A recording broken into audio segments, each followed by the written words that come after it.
By May 2026, AI had wiped out 113,000 tech jobs. But in that same economy, 1.3 million roles needed AI skills. And up to half sat empty because nobody could fill them. The headlines only told you the first half. AI is killing the economy, they said. Here is what they missed. The World Economic Forum ran the full math. By 2030, a net gain of 78 million jobs worldwide. So AI is not killing the economy. It is killing one economy and building a different one in the same breath. The only question is whether you can cross from the old one to the new one. And the people who make it across won't be the smartest. They will be the fastest to learn. Domain knowledge plus AI makes you irreplaceable. Domain knowledge alone makes you a commodity. Here's the full picture. First, the demolition. It is real, and it is brutal. 48% of the 2026 layoffs were explicitly blamed on AI by the companies making the cuts.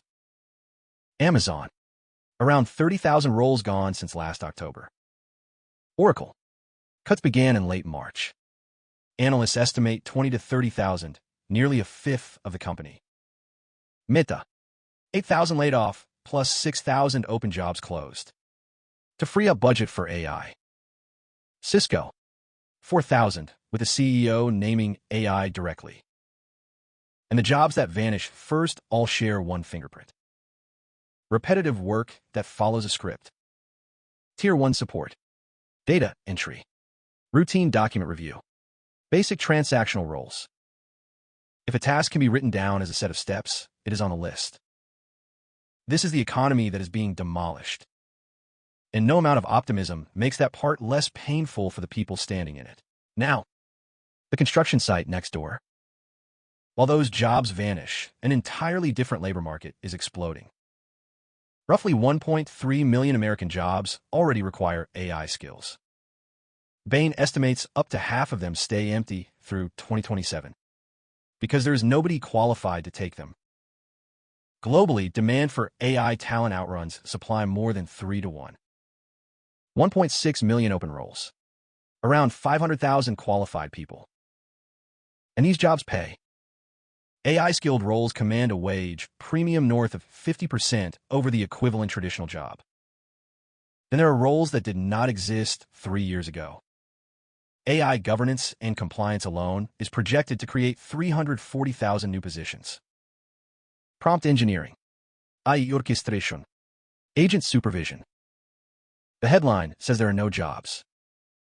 The data says there are more than 1 million, and they cannot find you. So here's the real picture. One economy is shedding workers. The other is starving for them. And almost nobody is crossing from one side to the other. That space in the middle has a name. The skills gap. Think about how strange that is. Companies say there are no qualified workers. Workers say there are no jobs. Both are telling the truth. The numbers behind it are staggering. 59% of the global workforce, around 120 million people, need res-killing by 2030. 94% of executives say they already face AI-critical skill shortages. 65% of companies have abandoned AI projects entirely because they could not find people who could run them. And the cost of that gap? IDC puts it at up to $5.5 trillion in lost output by the end of 2026. The jobs are not gone. They're sitting empty on the other side of a bridge most workers have not been given the tools to cross. But the clean story has a crack in it. That 78 million net figure is global, across every industry. The 113,000 is U.S. tech alone. Different scales. Same direction. And here is the bigger crack. A lot of these so-called AI layoffs are not automation at all. Forrester predicts roughly half of the AI-attributed cuts end with the same role rehired, just offshore or at lower pay.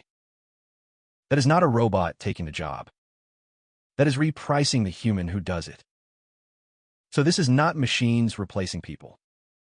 It is a brutal reshuffle of who does what, where, and for how much. So which economy do you wake up in? For groups land in the new one. 1. Workers who learn to direct AI instead of competing with it. The premium for orchestration and judgment just became real money. 2. Skilled trades and physical work. Plumbers, electricians, nurses, HVAC technicians. AI cannot show up to a job site, and the labor supply for these roles is shrinking fast. 3. Senior people who add AI leverage. One architect with 5 agents now does what a team of 10 used to. 4. Anyone positioned for the demographic shift. Over 4 million boomers leave the workforce every year starting now. Labor supply is contracting even as AI absorbs demand. And 66% of all tasks in 2030 still require a human. 2 groups get stuck in the old one. Entry-level, white-collar workers, whose first 3 years used to be the apprenticeship. Companies still want experienced talent. They have just stopped training it. And mid-career workers who refuse to touch AI tools. They're not being replaced by a machine. They're being replaced by someone their own age who learned the tool. So how do you make sure you land in the economy that is growing? If you're employed, learn the AI tools your industry is adopting. This quarter, not someday. Domain plus AI makes you irreplaceable. Domain alone makes you a commodity. If you're job hunting, target roles that explicitly require AI fluency. They pay a premium north of 50%, and half of them are sitting empty waiting for you. If you manage a team, stop pretending AI did all the cutting. Be honest with your people. And start funding the training that builds your own bridge. If you're a parent or educator, the skill that matters is not just coding. It is judgment, communication, and AI literacy. The economy is not shrinking. It is swapping.